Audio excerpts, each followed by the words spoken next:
guide on our adventure through the Harambe Wildlife Reserve today. Just a few safety notes before we head out. Keep your hands, arms, feet, and legs inside this vehicle at all times. And stay seated for the entire safari. Hold tight to your loose articles as well. Any hats, glasses, cell phones, and cameras especially. If anything falls out of wrist. Wait a minute, Mom, are you taking a video? Just a little one, and then I'm going to enjoy it.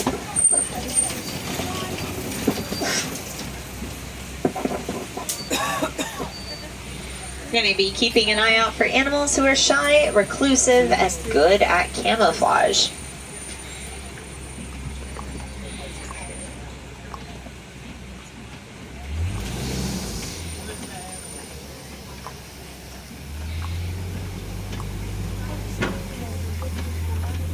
Looks like there's two kinds of antelopes on the hill on the left-hand side.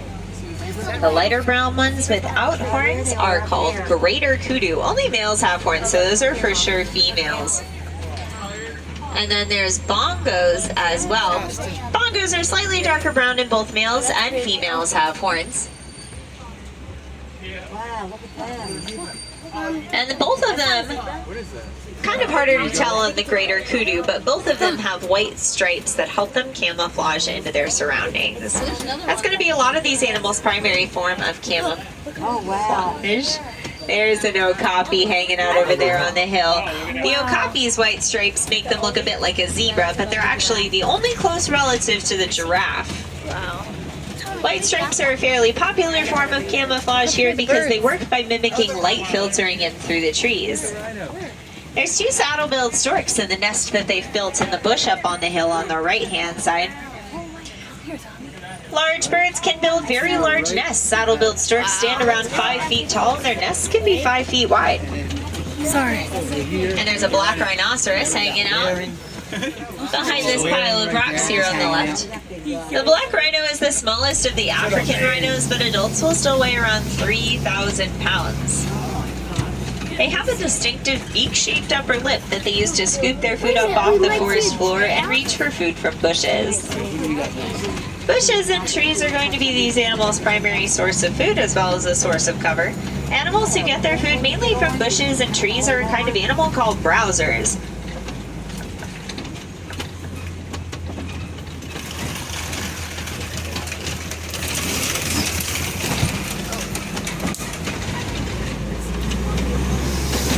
Start making our way out.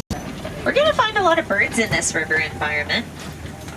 The large grayish white birds up on the island here are called pink-backed pelicans.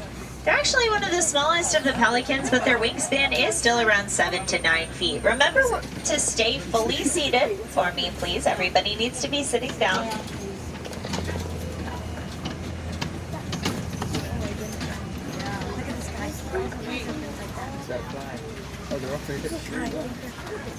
We're going to keep an eye out for animals that are going to be hanging out underneath the water around here as well.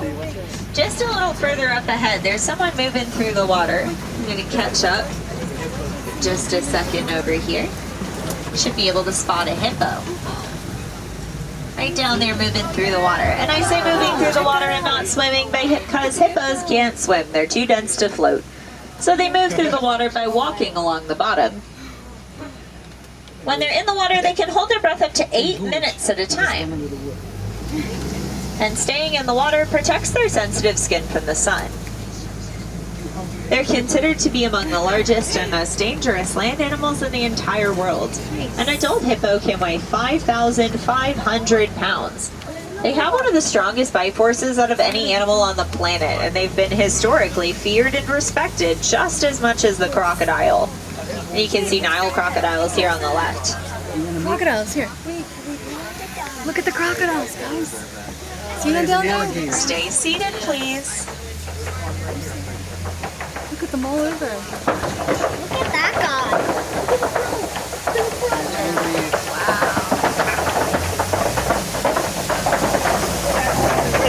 Crocodiles are what are called ectothermic animals. Their body temperature comes from the environment around them, and they can't regulate it on their own. So you'll often find them basking in the sun to keep their temperature up. And if they start to overheat, they'll slide back down into the water.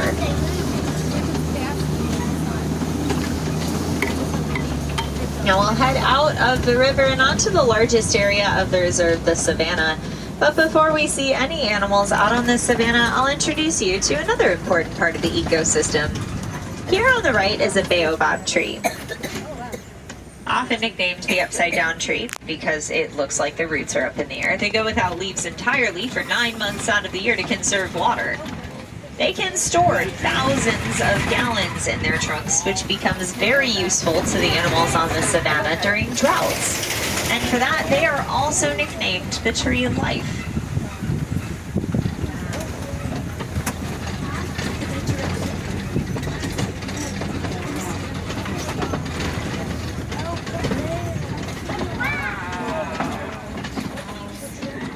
Welcome out onto the savanna. The animals who live here are mostly grazers. That means they get their food from the ground and the grasses, as opposed to the browsers that we met back in the forest. Grass is going to be a more common source of food out here, but giraffes are the exception. We're going to get a lot closer to them a little further down the road. They are the tallest animals in the entire world and the only ones who can reach most of the trees. So they're going to take advantage of having no competition for that food source. And again, we're going to get a lot closer to those giraffes as we keep going. We'll see who else we can find first.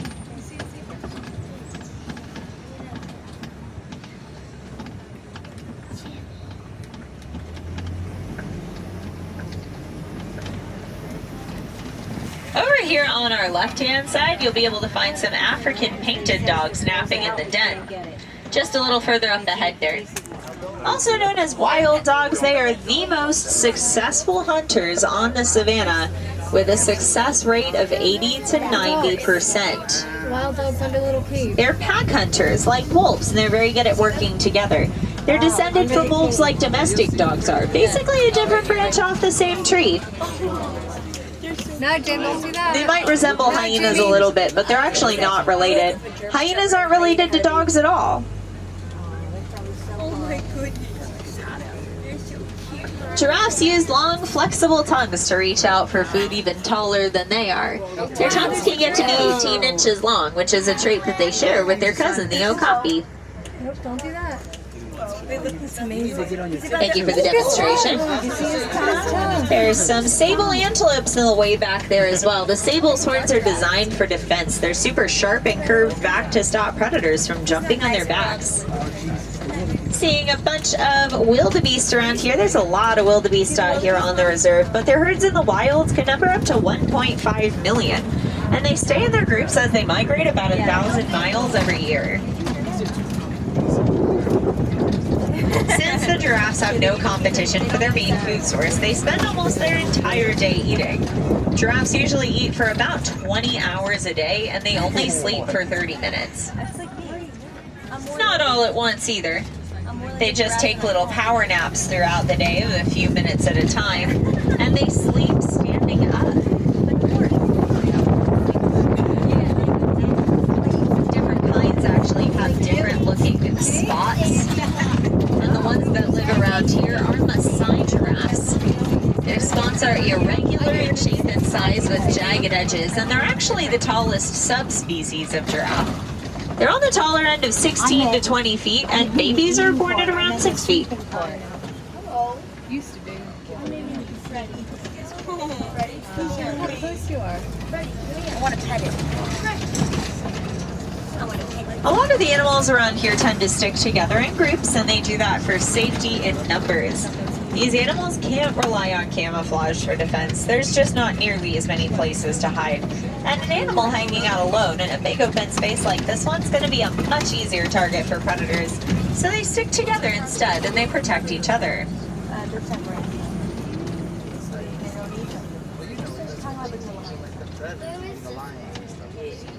Seeing a few zebras just a little further up ahead there. Might get a better view of them in a second. Zebras stick together in groups called dazzles. Their stripes will help them blend in with each other to make it difficult for predators to single one of them out of a group to attack. The whole group ends up looking like a big wall of stripes. Different kinds of zebras have different looking stripes. The ones that live around here are Hartman's Mountain zebras. Their stripes are very wide and spread out on their back ends, don't connect under their bellies. They're actually a more social kind of zebra, and they stick together in larger dazzles.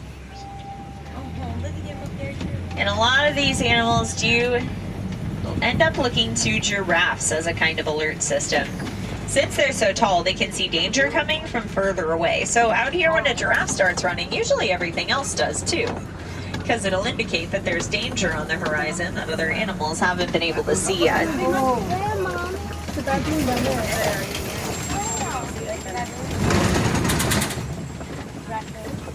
When we turn, we'll see if we see the baboon.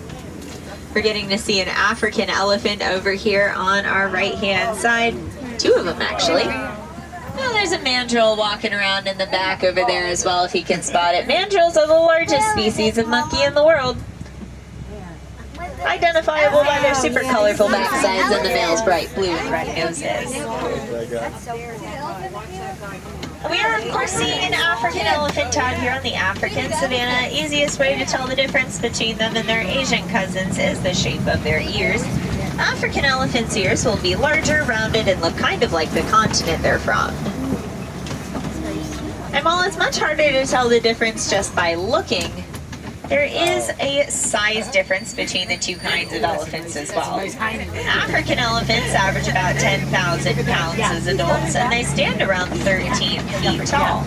Asian elephants tend to be a little smaller on average, so the African elephants take the title of largest land animal in the world, and Asian elephants are a very close second.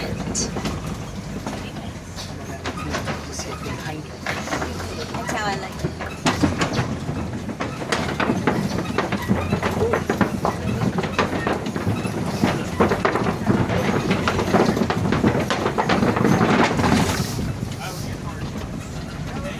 Elephants in general are a very social species, but the males tend to be a little more solitary. They split off from the family groups that they're raised in when they reach maturity at about 12 to 15 years old. They'll either start to live a completely solitary life, or they form smaller bachelor herds with the other males. But the females live in the family groups that they're raised in their entire lives.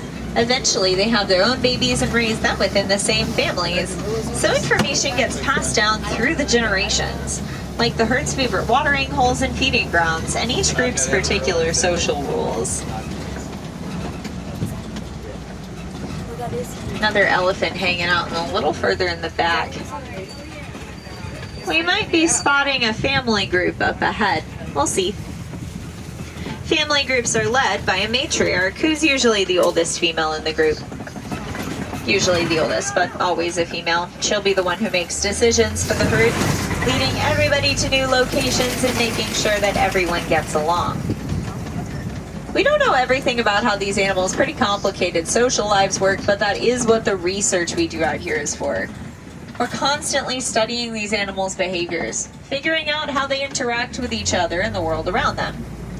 That helps us better understand how we can care for the animals who live here, but also protect their species in the wild. That research gets shared with organizations all over the world, and they share their research with us in turn. So we're part of a massive global exchange of information, and the more we know, the more we're able to protect.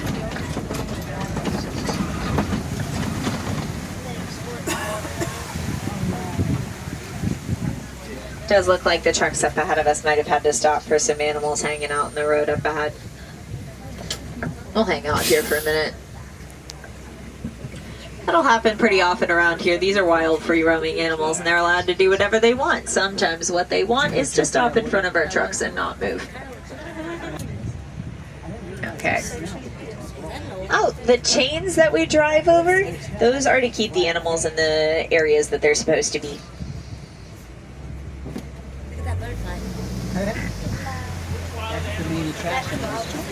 The huh? One more time.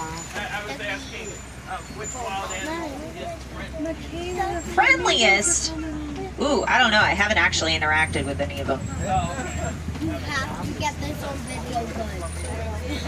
There's Michaela's flamingos.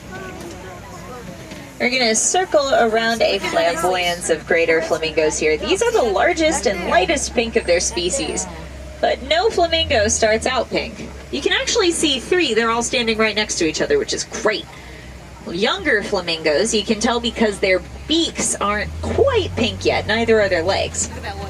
That color starts to develop slowly based on their diet. Their color comes from beta-carotene found in brine, shrimp, and algae, and the more they eat, the pinker they look. They won't look fully pink like adults until at least 2 years. The color does fluctuate throughout their lives as well. Sometimes they look a little pinker than other times. It all depends on their diet.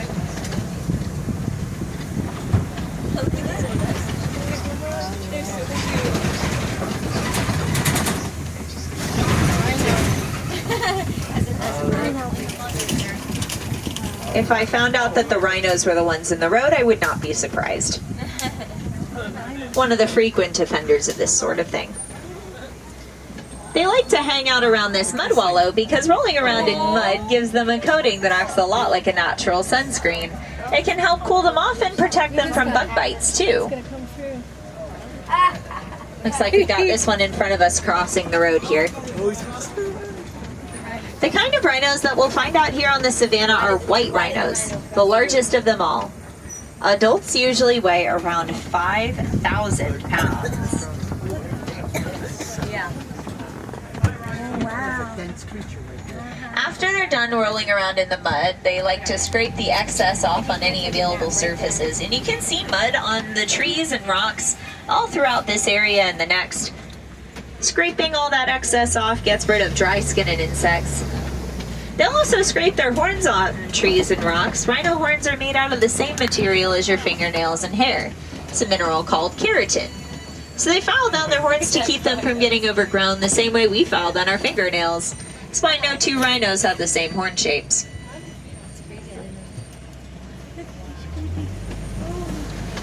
Keep looking to the left as I make this turn, because up on top of the hill you might be able to spot a cheetah. The fastest land animal in the entire world. Cheetahs can get from 0 to 60 miles an hour in 3 seconds. Their speed plus their camouflage makes them perfect ambush predators. That's how they hunt. And unlike most cats who are nocturnal, cheetahs are diurnal, most active during the day. That's so no one bigger or stronger than them will be around or awake to steal their successful hunts. There's a few more over here. Oh, by the tree, by the tree. I haven't seen one. Camouflage. You see them? There's two camouflage by the little Cheetahs aren't technically big cats at all. They're not nearly as large as lions or tigers, and they lack a few traits of the true big cats, like the ability to roar. Everything from their bone structure to the fact that they are the only cats that can't retract their claws is designed to make them as fast as possible. And there's not much room left over to be able to defend themselves. So they can handily outrun threats, but they're not going to be able to protect their food as well from scavengers.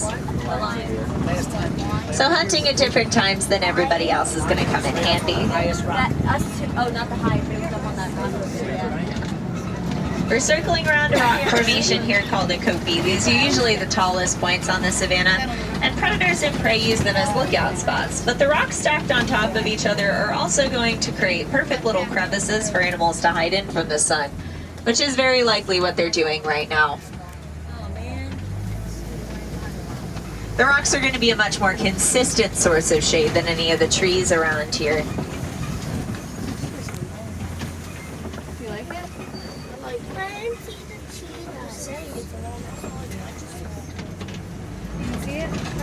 There's some water buck over here on our right-hand side, just up ahead. These are another kind of antelope. Another kind like the greater kudu, actually, that we saw in the forest, where only males have horns, so these are females. They get their name because they're not migratory like most of the other animals on the savannah are. Instead, they stick to the same watering hole their entire lives. They like to hang out in the water so that predators don't want to wade in to get to them. And their skin secretes this oily substance that keeps them from getting too soggy. It has the added benefit of smelling absolutely terrible, which is also good for keeping the predators away.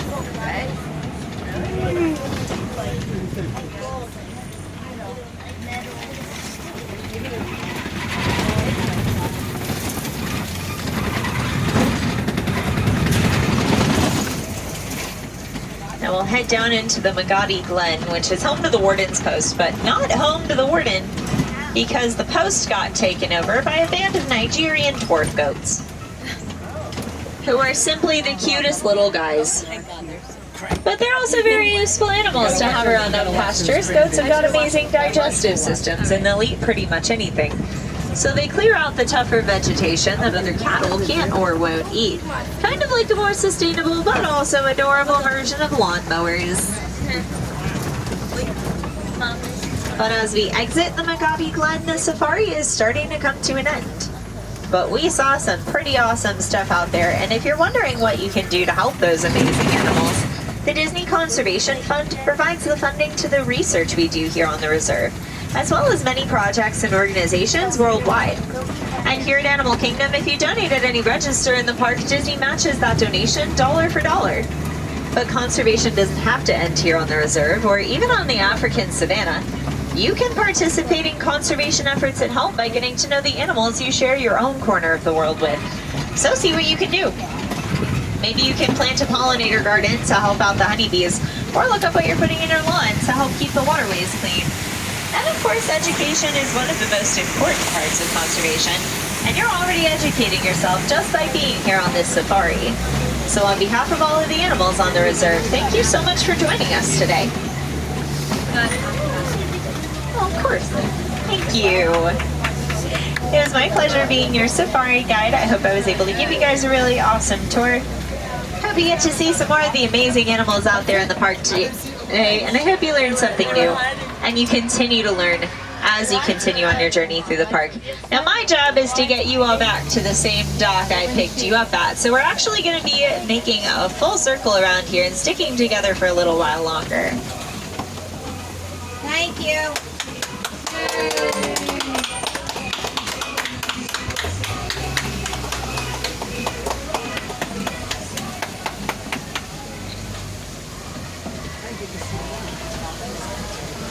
If you want to find some more amazing African animals, all you have to do is head down the walkway, down the ramp, and across the walkway of our dock. From our dock, you'll find some Angolan black and white colobus monkeys. If you continue to your left, you're going to find yourself on the Gorilla Falls Exploration Trail, which will become to some more okapi, an underwater hippo viewing area, meerkats, naked mole rats, grubby zebra, and a family of western lowland gorillas. Throughout the trail, you can find animal experts who will be able to answer any questions you have about the animals you see. They're going to be able to go into a little more detail about how the animals are cared for. They'll share fun stuff like their names and personalities as well. And you can learn a little bit more about some of the organizations that the Disney Conservation Fund supports. One of the gorillas on the trail is named after them. Learning a little bit more about those organizations will give you a better idea of where donations go, what those support. So if you do end up making a donation, either by rounding up your purchase at a merchandise register or making a separate donation there, you can get a better idea of where that money is going. You can learn a little bit more about some of those organizations on DisneyAnimals.com as well. You can check out that on our Facebook page, Disney's Animals, Science, and Environment, to get updates on our animal friends and learn a little bit more about some of the research projects that we participate in and the conservation efforts that we go to. We just got one more truck that needs to load up and head out, and we will be pulling up to our dock pretty soon. So check your rows, gather up your personal belongings, make sure you have everything you came onto the truck with. Because if anything ended up on the floor and it got left behind, it'd be a long walk back to Africa to get it back.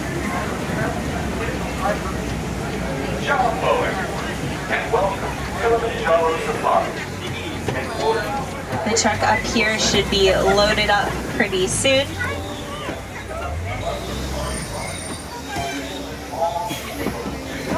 I've been doing this for about, which means go well. So go well, go wild, go make a difference out there. Have an amazing rest of your day here in Animal Kingdom and wherever your next My friend sure tips you. Of course. On the right, watch your hands, arms, feet, and legs.